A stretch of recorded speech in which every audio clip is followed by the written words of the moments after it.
Ngasi numidawayrang phongkiba panapausedagi maruoiba pau khara khangatsaraka miyamda khudo tamjage Paojakhup goitena mahakna phongdokhiba wafam thaiduna sengdorakli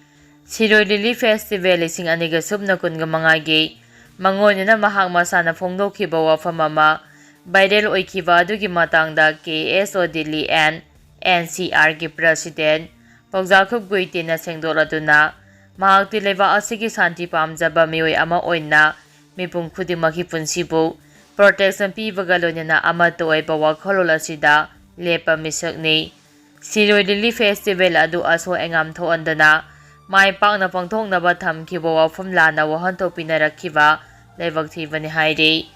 Paojakhup goitena mahaki wafam thengjoladuna mahakna hai phongdokhiba wafam adu cultural event amagi mayokta natte security issue ki matangda miyamda pukning singsimbaga loinana lamdama asomda ingtaba puraknaba wakhololda haibani tasengna miyoibagi punsi mangdanaba amadi irang thoandanabani mahakna hai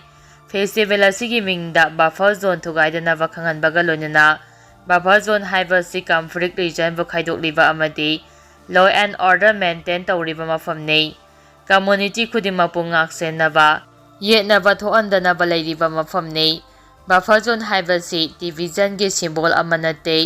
community marakta tension lehendanaba amadi ngak senaba mechanism amani Cookie Civil Organization amata Siroi Lily Festival gi mayokta leite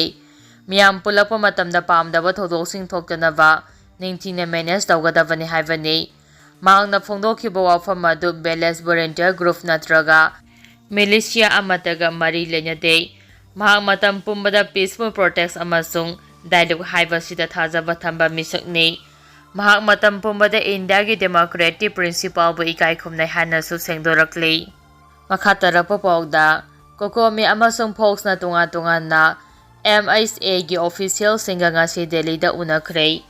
Manipur issue ga mari lenyana Coordinating Committee on Manipur Integrity COCOMI Federation of Civil Society FOCS ki mihukangu sing tunga na Ministry of Home Affairs ki makok thongbo official singa ngasi Delhi da wari sanakre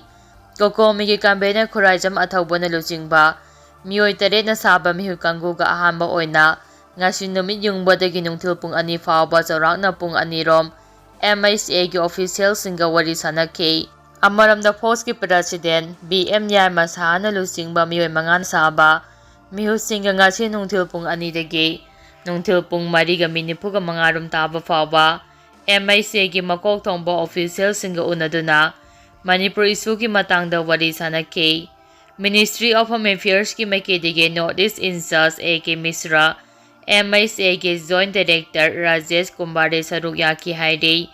Ministry of Home Affairs ki official singa unakhibagi matangda, COCOMI ki campaign khuraijam athawbana thadorakpa video footage amada mahakna hai, ngasi numit yungbadagi chawrakna pung anirom Ministry of Home Affairs ki mihu singa unaduna wari sanakhiba aduda, COCOMI gi maikedige point taruk yawba cherol ama thamke COCOMI gi maikedige ahamba point oina maru oina tha asiki ahumda pangthokiba People's Convention na lawkhiba warep singa do pothoktuna miyam gi oiba phirep adu chapchana khanganki amadi miyam gi chapchaba phirep adu gi matangda Government of India gi higher level da pukhatuna khanamina bawafam sing COCOMI gi maikedige taksilamke mahakna makha taraduna Handa Goda Vida Thoki Batado Aduki Matangda, Manipur Miamgi Tamoida Fauriba Pendaba Amadi, Masiki Matangda Miamna Taliba Dimansiki Matangda Marisumna, MHA gi Mihu Singda Kanganki, Ministry of Home Affairs ki Makedigi, Wafam Asi Haksina Laubagalonana, Darakar Laiba Government na Laukapam Thopa, Action Laukani Havigi, Tazaba Piraki Haba Wafam, Kuraijam Athopana Pongdorakli. COCOMI gi maikedige makhata na People's Convention na lawkhiba warep singi matung inna Manipur crisis asigi matangda matam pumbada Government of India ga wari sanagani adubo suspension of operations su group singa oinadi kaidawnungda wari sanaroi makhoi ga wari sanabagi thaba adude Government of India ga adumo sathabiyu adubo Manipur gi asengba citizen ama oiriba singku ki zomi mezo mar misam singi oinadi anti-peace elements singi oiba wafam asi ꯂꯩꯈꯥꯏ ꯇꯥꯔꯕ ꯃꯇꯨꯡ ꯑꯗꯨꯃꯛ COCOMIꯅ ꯇꯧꯕ ꯌꯥꯕ ꯇꯧꯒꯅꯤ ꯍꯥꯏꯕ ꯋꯥꯐꯝꯁꯨ ministry of home ꯑꯦꯐꯤꯌꯔꯁꯀꯤ ꯃꯐꯝꯗ ꯃꯌꯦꯛ ꯁꯦꯡꯅ ꯊꯝꯂꯝꯈꯤ꯫ ꯅꯥꯔꯀꯣ ꯇꯦꯔꯣꯔꯤꯖꯝ ꯑꯃꯁꯨꯡ ꯑꯥꯔꯝ ꯒ꯭ꯔꯨꯞꯁꯤꯡꯒꯤ ꯃꯇꯥꯡꯗ COCOMIꯒꯤ ꯃꯥꯏꯀꯩꯗꯒꯤ ꯊꯝꯈꯤꯕꯗ narco terrorism, cross border illegal ꯏꯃꯤꯒ꯭ꯔꯦꯟꯠꯁꯤꯡꯅ ꯄꯥꯛ ꯁꯟꯅ ꯄꯣꯄꯤ ꯄꯥꯝꯕꯤ ꯊꯥꯖꯤꯜꯂꯛꯄ ꯑꯁꯤꯅ ꯎꯃꯪ ꯀꯣꯛꯊꯣꯛꯄꯗ ꯅꯠꯇꯅ ꯂꯣ ꯑꯦꯟꯗ ꯑꯣꯔꯗꯔꯗ ꯆꯥꯎꯅ ꯑꯀꯥꯏꯕ ꯄꯤꯔꯛꯂꯤ꯫ ꯄꯣꯄꯤ ꯊꯥꯕꯒꯤ ꯊꯕꯛꯁꯤꯡ ꯑꯁꯤ ꯐꯣꯔꯦꯟ ꯕꯦꯖ ꯏꯟꯗꯤꯚꯤꯖꯨꯑꯦꯜꯁꯤꯡꯅ ꯂꯨꯆꯤꯡꯕ ꯑꯥꯔꯝ ꯒ꯭ꯔꯨꯞꯁꯤꯡꯅ ꯁꯦꯟ ꯊꯥꯗꯗꯨꯅ ꯆꯠꯊꯔꯛꯄꯅꯤ꯫ ꯍꯦꯟꯅ ꯃꯤꯄꯥꯏꯅꯤꯡꯉꯥꯏ ꯑꯣꯏꯔꯤꯕꯗꯤ ꯑꯁꯤꯒꯨꯝꯕ ꯒ꯭ꯔꯨꯞ ꯑꯁꯤꯒ ꯒꯚꯔꯟꯃꯦꯟꯠ ꯑꯣꯐ ꯏꯟꯗꯤꯌꯥꯅ ꯀꯨꯝꯖꯥ 2019ꯗꯒꯤ ꯄꯤꯁ ꯄ꯭ꯔꯣꯁꯦꯁꯀꯤ ꯕꯦꯅꯔ ꯃꯈꯥꯗ ꯄꯣꯂꯤꯇꯤꯀꯦꯜ ꯗꯥꯏꯂꯣꯒ ꯇꯧꯕ ꯑꯁꯤꯅꯤ꯫ ꯃꯔꯝ ꯑꯁꯤꯅ ꯑꯊꯨꯕ ꯃꯇꯝꯗ ꯑꯁꯤꯒꯨꯝꯕ ꯒ꯭ꯔꯨꯞꯁꯤꯡꯒ ꯋꯥꯔꯤ ꯁꯥꯅꯕꯒꯤ ꯊꯕꯛ ꯆꯠꯊꯔꯤꯕ ꯑꯁꯤ ꯔꯤꯚꯤꯌꯨ ꯇꯧꯕꯤꯌꯨ ꯍꯥꯏꯅ ꯇꯛꯁꯤꯜꯂꯝꯈꯤ ꯍꯥꯏꯅꯁꯨ ꯈꯨꯔꯥꯏꯖꯝ ꯑꯊꯧꯕꯅ ꯃꯈꯥ ꯇꯥꯅ ꯐꯣꯡꯗꯣꯔꯛꯂꯤ꯫ COCOMIꯒꯤ ꯃꯥꯏꯀꯩꯗꯒꯤ ꯐ꯭ꯔꯤ ꯃꯨꯚꯃꯦꯟꯠ ꯑꯊꯨꯕꯗ ꯌꯥꯍꯟꯕꯤꯅꯕ, ꯏꯔꯥꯡ ꯑꯁꯤꯅ ꯂꯧ ꯎꯕ ꯉꯝꯗ꯭ꯔꯤꯕ ꯂꯧꯃꯤꯁꯤꯡꯗ ꯃꯇꯤꯛ ꯆꯥꯕ ꯀꯝꯄꯦꯟꯁꯦꯁꯟ ꯄꯤꯕꯤꯅꯕ, ꯙꯔꯃꯒꯤ ꯑꯣꯏꯕ ꯃꯐꯝꯁꯤꯡ ꯄ꯭ꯔꯣꯇꯦꯛꯁꯟ ꯇꯧꯕꯤꯅꯕ, ꯊꯤꯕ ꯈꯪꯈꯤꯗ꯭ꯔꯕ ꯃꯤꯑꯣꯏꯁꯤꯡꯒꯤ ꯖꯁꯇꯤꯁ ꯄꯤꯕꯤꯅꯕ ꯑꯃꯗꯤ IDPꯁꯤꯡꯒꯤ ꯔꯤꯁꯦꯇꯜꯃꯦꯟꯠ ꯇꯧꯕꯤꯅꯕ ꯋꯥꯐꯝꯁꯤꯡꯁꯨ ꯃꯤꯅꯤꯁꯇ꯭ꯔꯤ ꯑꯣꯐ ꯍꯣꯝ ꯑꯦꯐꯤꯌꯔꯁꯀꯤ ꯑꯣꯐꯤꯁꯤꯌꯦꯜꯁꯤꯡꯅ ꯇꯛꯁꯤꯟꯈꯤ꯫ ꯂꯣꯏꯅꯅ ꯃꯅꯤꯄꯨꯔꯗ ꯁꯥꯟꯇꯤ ꯍꯟꯖꯤꯜꯂꯛꯅꯕ ꯄꯨꯛꯆꯦꯜ ꯁꯦꯡꯅ ꯂꯧꯈꯠꯄ ꯊꯕꯛꯁꯤꯡꯗ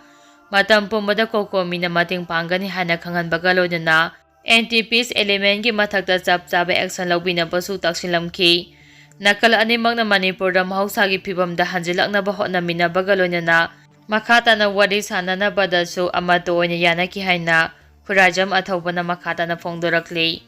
ꯑꯃꯔꯣꯝꯗ ꯃꯤꯅꯤꯁꯇ꯭ꯔꯤ ꯑꯣꯐ ꯍꯣꯝ ꯑꯦꯐꯤꯌꯔꯁ MHAꯒꯤ ꯃꯥꯏꯀꯩꯗꯒꯤ ꯋꯥꯔꯤ ꯁꯥꯅꯅꯕ ꯈꯪꯍꯜꯂꯛꯄꯒꯤ ꯃꯇꯨꯡ ꯏꯟꯅ ꯐꯦꯗꯔꯦꯁꯟ ꯑꯣꯐ ꯁꯤꯚꯤꯜ ꯁꯣꯁꯥꯏꯇꯤ ꯐꯣꯛꯁꯀꯤ ꯄ꯭ꯔꯁꯤꯗꯦꯟꯠ BM ꯌꯥꯏꯃ ꯁꯥꯍꯅ ꯂꯨꯆꯤꯡꯕ ꯃꯤꯑꯣꯏ 5ꯅ ꯁꯥꯕ ꯃꯤꯍꯨꯠ ꯀꯥꯡꯕꯨ ꯑꯃꯅꯁꯨ ꯉꯁꯤ ꯗꯦꯜꯂꯤꯗ ꯃꯤꯅꯤꯁꯇ꯭ꯔꯤ ꯑꯣꯐ ꯍꯣꯝ ꯑꯦꯐꯤꯌꯔꯁ MHAꯒꯤ ꯃꯀꯣꯛ ꯊꯣꯡꯕ ꯑꯣꯐꯤꯁꯤꯌꯦꯜꯁꯤꯡꯒ ꯎꯅꯗꯨꯅ ꯃꯅꯤꯄꯨꯔ ꯏꯁꯨꯒꯤ ꯃꯇꯥꯡꯗ ꯋꯥ ꯈꯟꯅꯈ꯭ꯔꯦ꯫ ꯋꯥꯔꯤ ꯁꯥꯅꯕ ꯑꯗꯨꯗ ꯃꯤꯅꯤꯁꯇ꯭ꯔꯤ ꯑꯣꯐ ꯍꯣꯝ ꯑꯦꯐꯤꯌꯔꯁꯀꯤ ꯃꯥꯏꯀꯩꯗ north east adviser AK Mishra, information ꯕ꯭ꯌꯨꯔꯣꯒꯤ ꯖꯣꯏꯟꯠ ꯗꯥꯏꯔꯦꯛꯇꯔ ꯔꯥꯖꯦꯁ ꯀꯨꯝꯕꯥꯔꯦ ꯑꯃꯗꯤ ꯑꯇꯩ ꯃꯤꯍꯨꯠ ꯈꯔ ꯁꯔꯨꯛ ꯌꯥꯈꯤ꯫ ꯅꯥꯀꯜ ꯑꯅꯤꯒꯤ ꯃꯔꯛꯇ ꯋꯥꯔꯤ ꯑꯗꯨ ꯉꯁꯤ ꯅꯨꯡꯊꯤꯜ ꯄꯨꯡ 2ꯗꯒꯤ ꯍꯧꯔꯒ ꯅꯨꯡꯊꯤꯜ ꯄꯨꯡ 4:45 ꯐꯥꯎꯕ ꯋꯥꯔꯤ ꯁꯥꯅꯈꯤ ꯍꯥꯏꯔꯤ꯫ ꯋꯥꯔꯤ ꯁꯥꯅꯕ ꯑꯗꯨꯗ ꯐꯣꯛꯁꯀꯤ ꯃꯥꯏꯀꯩꯗꯒꯤ ꯀꯨꯝꯖꯥ 2019ꯒꯤ ꯃꯦ 3ꯗꯒꯤ ꯏꯔꯥꯡ ꯍꯧꯔꯛꯄꯗꯒꯤ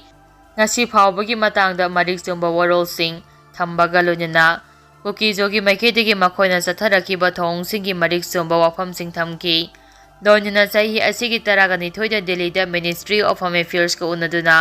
ꯋꯥꯔꯤ ꯁꯥꯅꯈꯤꯕ ꯃꯇꯝ ꯑꯗꯨꯗ ꯐꯣꯛꯁꯀꯤ ꯃꯥꯏꯀꯩꯗꯒꯤ ꯊꯝꯈꯤꯕ ꯋꯥꯐꯝ ꯑꯗꯨ ꯅꯧꯍꯧꯅꯅ ꯄꯨꯊꯣꯛꯇꯨꯅ ꯊꯝꯈꯤ ꯍꯥꯏꯔꯤ꯫ ꯃꯈꯥ ꯇꯥꯔꯛꯄ ꯄꯥꯎꯗ MLA 29 ꯔꯤꯖꯥꯏꯟ ꯇꯧꯅꯕ PPAMꯅ ꯇꯛꯁꯤꯟꯈ꯭ꯔꯦ꯫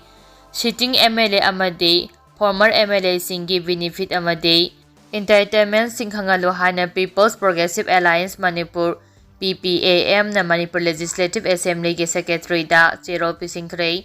ꯂꯣꯏꯅꯅ ꯃꯊꯧ ꯃꯁꯛ ꯈꯪꯗꯕ MLA 29 ꯔꯤꯖꯥꯏꯟ ꯇꯧꯅꯕ ꯇꯛꯁꯤꯟꯈ꯭ꯔꯦ꯫ ꯀꯨꯀꯤ MLA 10ꯅ ꯃꯈꯣꯏꯒꯤ ꯑꯣꯏꯕ ꯇꯣꯈꯥꯏꯕ ꯑꯦꯗꯃꯤꯅꯤꯁꯇ꯭ꯔꯦꯁꯟ ꯇꯥꯜꯂꯕꯁꯨ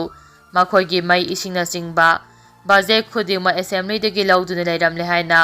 ꯆꯦꯔꯣꯜ ꯄꯤꯁꯤꯟꯕꯗ ꯌꯥꯎꯈꯤꯕ ꯏꯃꯥꯒꯤ ꯃꯩꯔꯥꯒꯤ ꯄ꯭ꯔꯁꯤꯗꯦꯟꯠ TH ꯁꯨꯖꯥꯇꯥ ꯃꯔꯥꯜ ꯁꯤꯈ꯭ꯔꯦ꯫